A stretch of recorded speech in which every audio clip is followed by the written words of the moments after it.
ada nabi setelah Nabi Muhammad SAW, berarti dia bukan Islam. Ya, ya. Tapi kalau dia menganggap sang tokohnya itu sebagai mujaddid, pembaharu, oke, kita masih bisa terima. Tapi kalau dia sudah meyakini bahwa ada nabi setelah Nabi Muhammad SAW, sependek yang kita pahami, ya sudah bukan Islam. Katanya sih ada dua kelompok, ada dua kubu. Ada yang menganggap tokohnya itu sebagai pembaharu, ada yang mengatakan tokohnya itu sebagai nabi. Kalau yang mengatakan tokohnya sebagai nabi, mohon maaf, sudah bukan Islam berarti. Tapi kalau dia masih menganggap bahwa itu hanya pembaharu, nabinya tetap Nabi Muhammad SAW, ya mudah-mudahan Allah maafkan, itu aja. Katanya di Inggris banyak itu, karena memang dulu Ghulam Mirza Ahmad kan istilahnya bikinannya Inggris kan dia.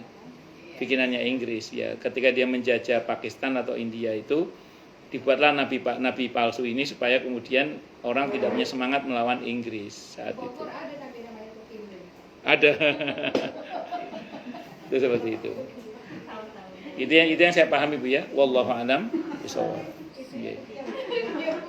Pun cukup dulu nggih? Atau ada lagi? Ada lagi? Siapa lagi? Cukup?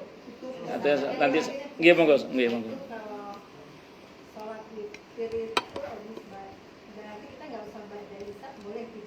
Boleh. Sebenarnya kita bisa bangun malam itu. Emang udah kebiasaan atau boleh? Bagus. Sebenarnya gini Bu, sholat malam itu kalau sempurnanya ya itu setelah Isya. Kalau bahkan sependek yang saya ketahui dalam mazhab Syafi'i setelah maghrib pun sudah sholat malam namanya. Cuman untuk lebih sempurnanya setelah sholat Isya lah.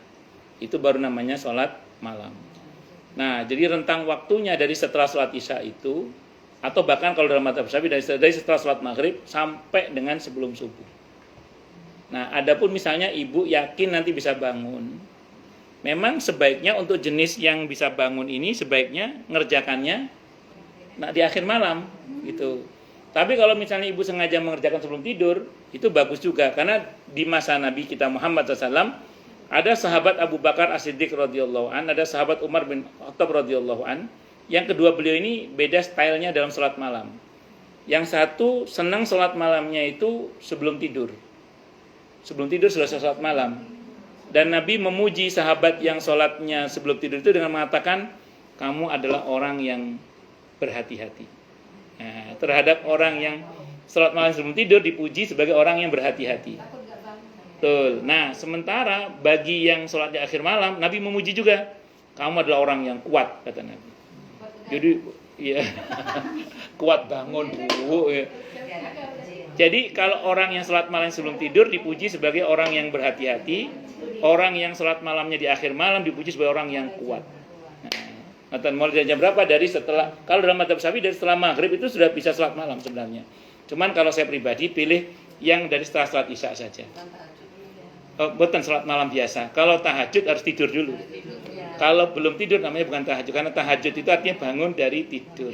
Kalau sholat Isyanya kalian dengan tahajud? Enggak apa-apa, cuman enggak apa-apa. Enggak apa-apa, cuman enggak bagus. Enggak apa-apa, cuman enggak bagus. Enggak apa-apa, teman enggak bagus itu aja. Kenapa saya bilang enggak bagus? Karena Nabi kita Muhammad SAW itu tidak suka tidur sebelum sholat Isya, gitu. Tapi boleh saja, dan dia tidak apa-apa. Kurang bagusnya itu karena Nabi nggak suka tidur sebelum sholat Isya. Terus tapi secara hukum boleh dan masih lebih bagus daripada yang nggak sholat. Ya saya kira itu. Tapi sebaiknya kalau bisa sebelum tidur sudah sholat Isya, kalau bisa ya, sebisa mungkin. Ya saya tahu kondisi orang beda-beda. Cuman kalau bisa sebelum tidur sudah sholat Isya. Kalau ingin supaya kuat itu gampang. Kan kita ngebayangin kan, karena kita masih pakai wirid, zikir, terus doa ba'diyah. Enggak usah gitu. Kita gini aja, bismillah, aku tak sholat, paket dasar aja 4 rakaat itu semuanya. Supaya nanti kita punya kekuatan. Adapun nanti setelah sholat kok asik nambah ba'diyah, itu baru gitu. Kalau betul-betul capek lah istilahnya gitu. Oke. Cukup dulu Bung ya. Nanti kita tanya jawab sambil ngobrol sambil Makan kalau ada makannya. Kita tutup dengan hamdalah. Alhamdulillahirabbil alamin. Semoga kajian kita bisa bermanfaat, mubarakah fid dini wa dunya wal akhirah untuk kita, keluarga kita dan seluruh umat Islam semuanya. Dan mudah-mudahan kita semua dijadikan oleh Allah sebagai orang-orang yang sukses dunia akhirat, selamat dunia akhirat, bahagia dunia akhirat, dan dipermudah urusan kita oleh Allah fid dini wa dunya wal akhirah. Semoga Allah limpahkan hidayah selalu untuk kita, semoga Allah tingkatkan selalu hidayah untuk kita, dan semoga Allah berikan hidayah untuk siapapun yang melihat kita. Subhanakallahumma bihamdika asyhadu an la ilaha illa anta astaghfiruka wa atubu ilaik. Sallallahu alaihi Muhammad wa ala alihi wasallam. Saya mohon maaf. Wassalamualaikum warahmatullahi wabarakatuh. Nggih Bu.